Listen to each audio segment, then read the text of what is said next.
Hi everyone, welcome back to the channel. In today's video, I decided to dig into my Semilac collection and pick out some colours that would work quite nicely together.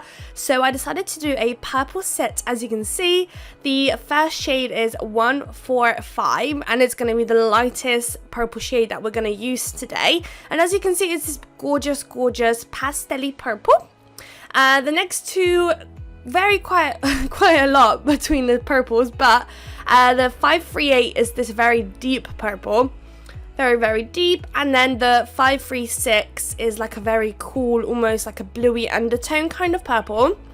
So I wanted the purples to kind of be purples, but be quite different purples, because I decided to do a bit of a marble later on, and there's basically it will just create a lot of nice contrasts in the nail designs. So those are the three Semilac colours I will be using, and I have to say it's probably maybe the first, maybe just a little handful, few videos where I've actually used one brand fully in the video. Of course, when it comes to top coats and base coats, I don't usually use the same company. I only really do YouTube videos, so it doesn't bother me. But if I was to do client nails, I probably want to have the same brand top coats and base coats just to kind of follow the trend. But I usually use different base coats and top coats. But color-wise, all Semilac.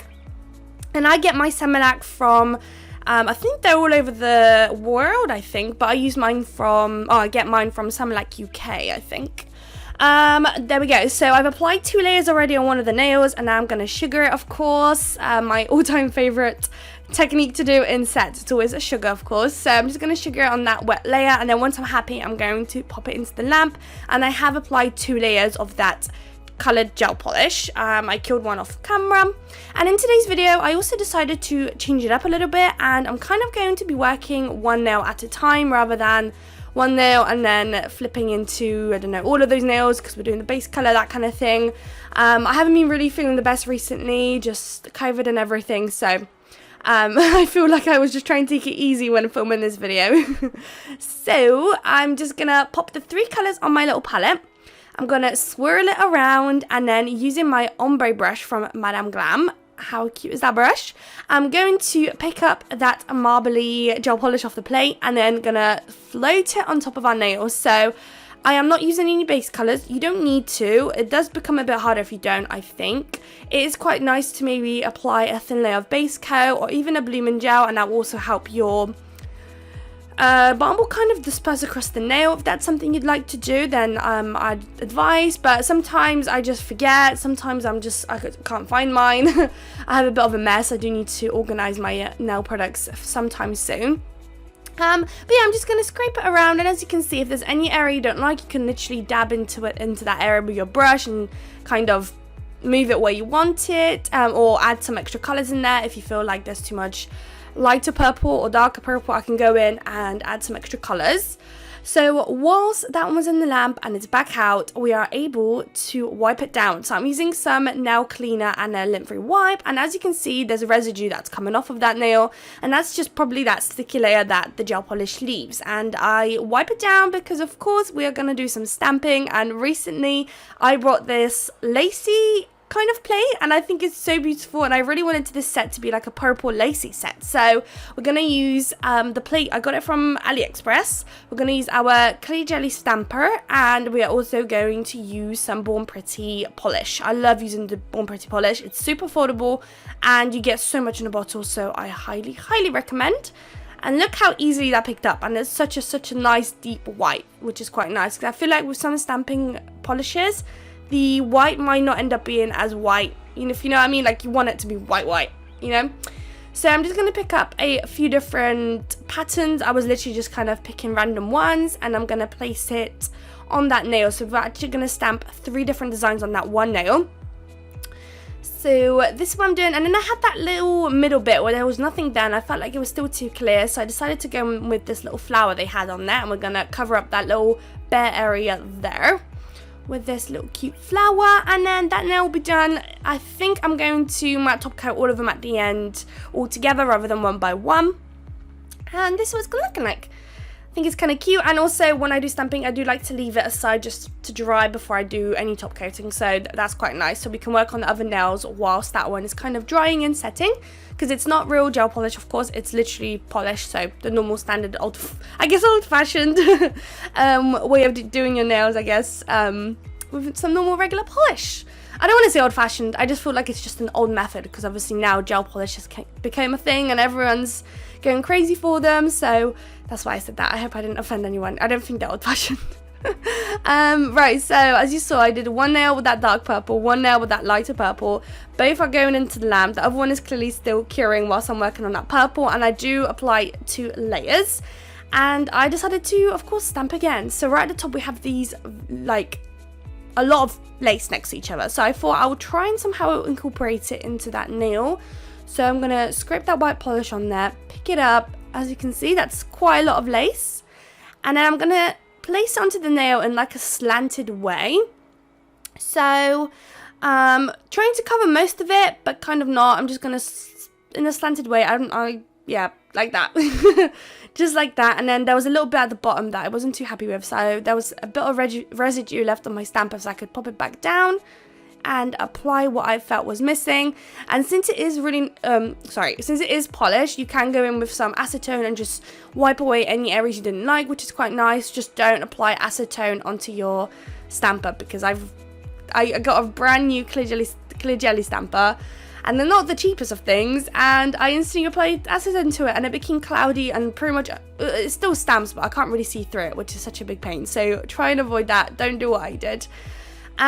So right now we're gonna work on essentially our 5th nail. So I wanted this one to be half that light purpley color and half that darker purpley color, and then I'm kind of doing it just by hand like this. Though I just felt like I didn't need to be too precise, because we are going to place crystals going down the center of the nail where the 2 colors meet. So just in case there's any imperfections, don't worry about it. You can literally cover it up with the crystals. Of course, it will also depend on how big of a crystal you're going to use, because the bigger the crystal, the bigger mistakes it can cover. If you're if you're going to use smaller crystals, of course you can't go too crazy out of line, if you know what I mean. So that's what it's looking like. I did do the 2nd layer off camera, so I'm not boring you guys one bit, hopefully. And then once again, because we're going to stamp on this one, I am wiping away the tacky layer, and then I decided to stamp some of that lace on the lighter purple side. So once again, I'm going to try tackling that top bit where there's a lot of lace, and I'm gonna try stamping it on that purple bit. With this stamping in particular, it went quite wrong the first time around, so you see the frame cut in a moment where I'm basically retrying it again. The way I picked it up was fine. It was the way I placed it. I just didn't align it correctly, so when I placed it, there was like a gap between where I wanted it. So in a moment, there's like that gap at the bottom, and I was not having it. I was here trying to think, oh okay, I'll fix it up, but no, it just didn't work. So I took it off my stamper, I took some acetone, and I fixed it up. Essentially just wiped it straight off and redone it. And don't worry about applying acetone on the nail. Usually, if you think about it, when you do people's nails, you have to soak those nails for a long time before the gel polish comes off. So if you just do a quick swipe of acetone on that nail, nothing massive will happen. The colours won't disappear, which is quite nice. So don't be scared to do that in case you do mess up. I did try and use a nail cleaner before to remove the stamp, and it wasn't the best. It took forever. It did eventually come off, so if you are worried, you can do it that way, but it's a bit of a pain. So I'm going to stamp the top bit, and then I'm going to use that same residue left on my stamper and stamp the bottom bit. And here's what's it looking like. So that's kind of cute. So now that the stamping is all done, we'll be able to matte top coat those. And then the very last step will be to apply some of our bling bling, and then the set will be done. I really like how it came out. This one in particular, I feel like the matte top coat really gave it a nice little like touch, I think.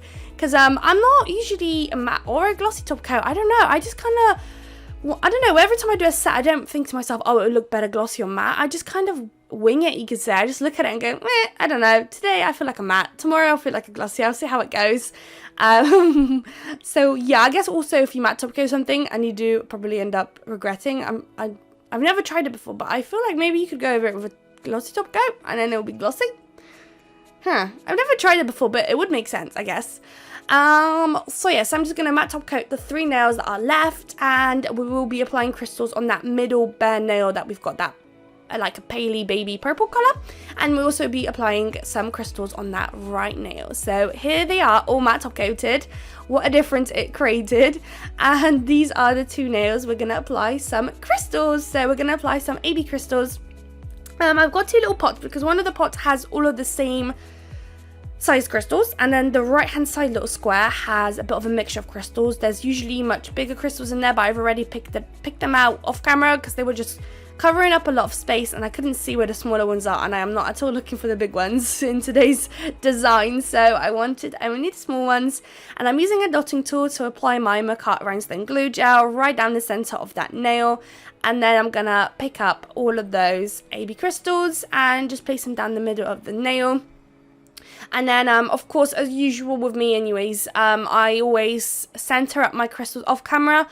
If you don't watch me, then it's just because the way I record, it's very uncomfortable for me actually, and majority of the time I can't really see what I'm doing, so I have to, with crystals, just do it off camera because I would be here boring you guys for literally probably 10 minutes trying to center some crystals, so I always do it off camera. Hopefully one day I'm able to upgrade my setup and make it a bit more comfortable for me, but I basically sit on the left hand side and I have to like lean into the camera to show you guys what I'm doing, and it's just a bit of a mess. So as you can see there, it was very crooked. I took it off camera and I tried to center up as much as possible. I think it looks alright. I feel like could have been maybe a little bit better, but I know I've done worse before, so this one's quite fine. And now it's time for the last nail, and this one I'm just doing the standard swoosh kind of nail design. Just doing I'm just gonna place a butterfly in the middle. Why a butterfly? I'm not sure, but I looked into my like 3D gem crystal-y box and they had the butterfly, and I felt like it would look kind of cute with this nail design. And then I'm just gonna put some AB crystals going from the butterfly, and also I had this little pot and they had those beautiful little tiny little pearls in the middle, and I felt like I could do like a little combination between the AB and pearls, so that's what I did. Same thing with this nail, I did majority of it off camera, you see in a moment. For some reason it was just a mess. I just couldn't pick up any crystals with my crystal pick up and the pearls kept getting stuck, and like it was just weird. So I did a bit on camera just kind of show you the gist of what I'm doing, and then I had to just get off camera and I snipped a little bit off the applying crystals off, just because it was just a mess. You kind of get it. There's no set way. I'm just picking up random pearls, random AB crystals, and I'm just placing it, you know, I don't know, 1 pearl, one AB crystals, or 2 AB crystals, 2 pearls, or whatever kind of method you want to do it. It will also depend on how big your nail bed is that you're working on. So of course, if you're creating this on a client, they're probably not going to have nails as long as this, or at least majority of them wouldn't. So you'd probably do a little bit of a smaller swoosh. You might end up using smaller crystals, etc, etc. And of course, if you're doing nails just as long as this, you might even end up choosing to do even bigger crystals. So I decided to do smaller just because the whole nail design felt quite petite and like very delicate, so I didn't want to do too crazy crystal placements, but you can if you wanted to. So here is the nail done. Of course, off camera I finished it up and I quite like the way it looks. I feel like it's kind of cute. You can see the pearls a bit more like in person than you can on camera, it feels like. But here is the final result. So I hope you guys liked it. If you did, don't forget to like, comment and subscribe, and I will see you all in my next video. Bye guys.